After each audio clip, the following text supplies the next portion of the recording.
ఇక నదీ జలాలను తరలించేందుకు చంద్రబాబు మొండి పట్టుతో ముందుకు పోతుంటే రేవంత్ రెడ్డి ప్రభుత్వం మాత్రం బేలతనం ప్రదర్శిస్తున్నది. బనకచెర్ల ప్రాజెక్టు అంశంలో ఏపీ సీఎం చంద్రబాబు పట్టు వీడకుండా ప్రయత్నాలు చేస్తున్నారు. నల్లమల సాగర్ పేరుతో కొత్త అవతారం ఎత్తారు. కేంద్రంపై ఒత్తిడి తీసుకొస్తున్నారు. మంతనాలు సాగిస్తున్నారు. ఇక ఇదే సమయంలో పొరుగు రాష్ట్రం జలకుట్రలను తిప్పికొట్టి తెలంగాణ నీటి హక్కులను ప్రయోజనాలను దృష్టిలో పెట్టుకుని బేషరతుగా ధిక్కరించాల్సిన రేవంత్ ప్రభుత్వం మాత్రం పూటకో తీరుగా వ్యవహరిస్తున్నది.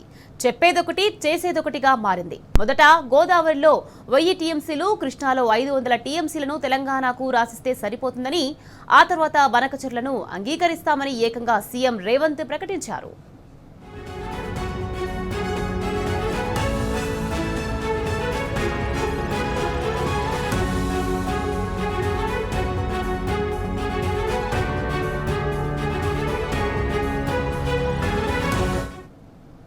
ఇక ఈ ప్రకటనలపై తీవ్ర విమర్శలు రావడంతో బనకచెర్ల ప్రాజెక్టును అడ్డుకొంటామంటూ మాట మార్చారు.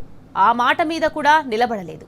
వరద జలాల లెక్క తేలాక తెలంగాణ ప్రాజెక్టులు కట్టుకున్న తర్వాత బురద ఉందా, వరద ఉందో తేలుతుందని, ఎవరేం కట్టాలనుకుంటున్నారనేది గోదావరి రివర్ బోర్డు ముందే చర్చిద్దామంటూ చర్చలకు ఆహ్వానం పలికారు. ఆ తర్వాత ఏపీ సర్కార్తో చర్చలకు మొగ్గు చూపడం, ఢిల్లీకి వెళ్లడం తెలిసిందే. అపెక్స్ కౌన్సిల్ మీటింగ్లో బనకచెర్లపై చర్చే లేదని చెప్పి తీరా జల వివాదాల పరిష్కారం కోసం నిపుణుల కమిటీ ఏర్పాటుకు అంగీకారం తెలిపి రావడం కాంగ్రెస్ ప్రభుత్వ తీరుకు నిదర్శనం.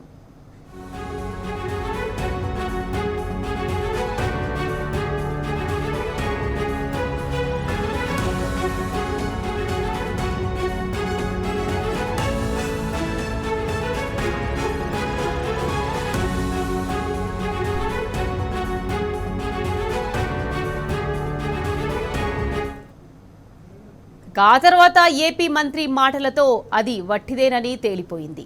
పోలవరం నల్లమల సాగర్ ప్రాజెక్టును చేపడుతున్నట్టు ఏపీ సీఎం పత్రికాముఖంగా ప్రకటించిన రేవంత్ స్పందించలేదు. కేంద్రానికి న్యాయపర వేదికలపై ఫిర్యాదు చేసిన తర్వాత సుప్రీంకోర్టుకు పోవాల్సి ఉంటుందని సుద్దులు చెప్పారు. కేంద్రానికి లేఖలు రాసి చేతులు దులుపుకోవడం, ఏపీ టెండర్లను పూర్తి చేసే వరకు ఎదురుచూసి ఆ తర్వాత సుప్రీంకోర్టులో కేసు వేయడం, ఇది రేవంత్ ప్రభుత్వం వరుస. మొత్తంగా ఏపీ సర్కార్ కేంద్ర ప్రభుత్వ కుట్రలకు వంత పాడుతున్నట్టుగా తెలంగాణ ప్రభుత్వ చర్యలు ఉన్నాయని న్యాయ నిపుణులు స్పష్టం చేస్తున్నారు.